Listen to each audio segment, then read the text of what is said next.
marka koowaad waxaa muuqata in maalintan la weyneeyo iyada keligeed maalinta beeralayda Soomaaliyeed inay tusaale ka tahay inay dawladdeenu qaangaar ku dhowdahay ama soo qaangaarayso in fahamkeena maskaxeed uu soo qaangaarayo in hamigeenu kor u soo kacayo inaan ka fikirayno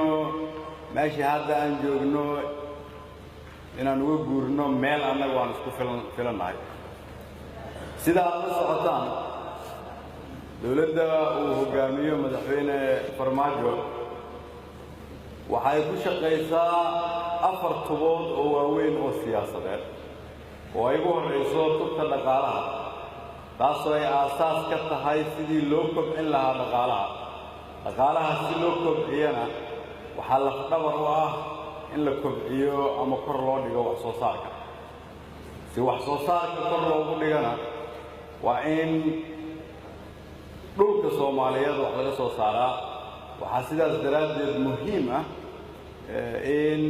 aan siino doorka ay leeyihiin beeralayda Soomaaliyeed kuna leeyihiin dhaqaalaha waana ku mahadsantihiin waxaa kaloo muhiim ah in aan ka shaqayno tubaha siyaasadda tubaha amniga tubaha arrimaha bulshada laakiin waxaan rabaa inaan halkan ka iraahdo maanta kelmado kooban kow inaan u baahannahay inaan cunto ku soo iibsanno ku dhowaad $2 bilyan sanadkii wax ka badan $1.5 bilyan aanna leenahay dhul beeraad haddii wax laga soo saaro quudin kara Afrika oo dhan waxay wax ka sheegaysaa meesha aan taagannahay iyo meesha nala ka rabo inaan tagno in annagu aan halkan joogno waa maanta ka hadlayno in aan dhaqaalaha ugu badan ku soo iibsanno raashinkii aan cuni lahayn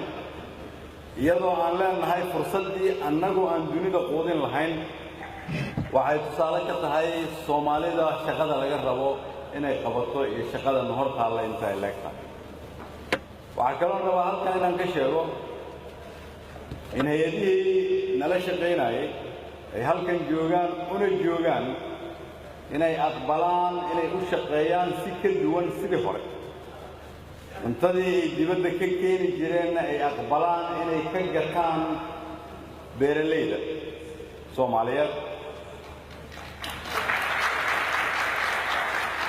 inay 4,000 metrik tan ka iibsanayaan waxaan leeyahay waa shaqo yar oo bilow ah waa dhibic bad lagu dhibciyey waxaan leenahay waa in wax walba oo aad Soomaaliya gelinaysaan aad ka iibsataan beeralayda Soomaaliyeed dalalka deriska oo aan haysan raashin ku filanna waxaan leenahay waxaa idin soo saaraysa beeralayda Soomaaliyeed ee ka iibsada una dhoofiya dalka dibadda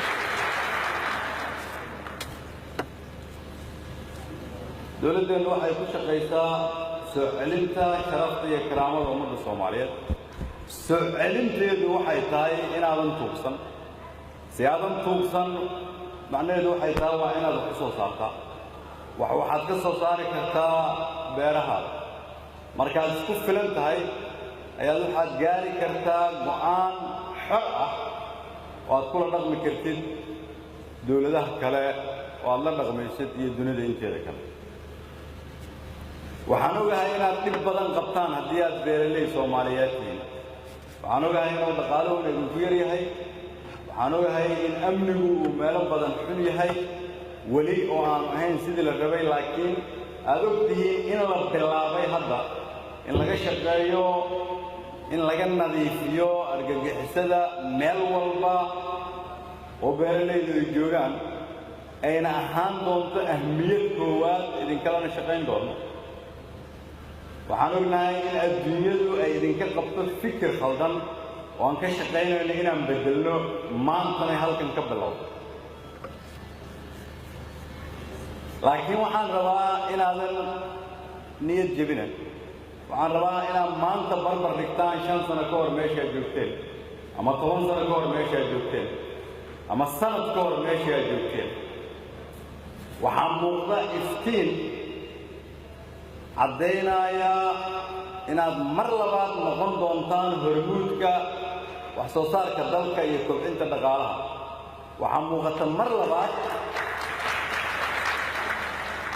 وحموقة مر لبعض إلى نقول دونتان فريه نوفر لها سيدان الدنيا الدين ولا فلق لدين وحموقة مر لبعض إلى يدك الصومالية كسوقا عايا إن لعنا انتظرنا إلى كعافمات بدن تهي إن لعنا تندبد لك كان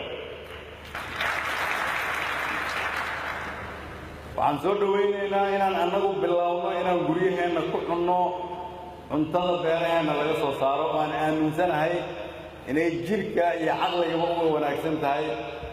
marka la barbar dhigo tan dibadda laga keenay oo gacmaha lagu soo ribay waxa kale oo aaminsanahay inay dawladdu ka shaqeyso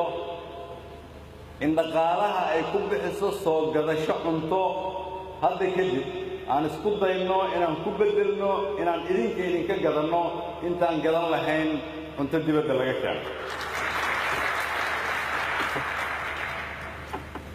waxa kale oo rabnaa maadaama uu dhaqaalaheenu bilaabay inuu soo hagaago sanadka soo socda laga bilaabo inaan ka fikirno sidaan idinla fariisan lahayn ugana wada tashan lahayn dadka Soomaaliyeed oo u baahan in la quudiyo annaguna sidaan uga qayb qaadan lahayn oo aanan loo deyn hay'adaha caalamiga ah kaliya oo aan isku dayno annaguna inaan leenahay qoonde dhaqaale mustaqbalka oo loo qoondeynayo sidaan u dhiirigelin lahayn wax soo saarka beeraleyda Soomaaliyeed dalkeenana aan ugu quudinno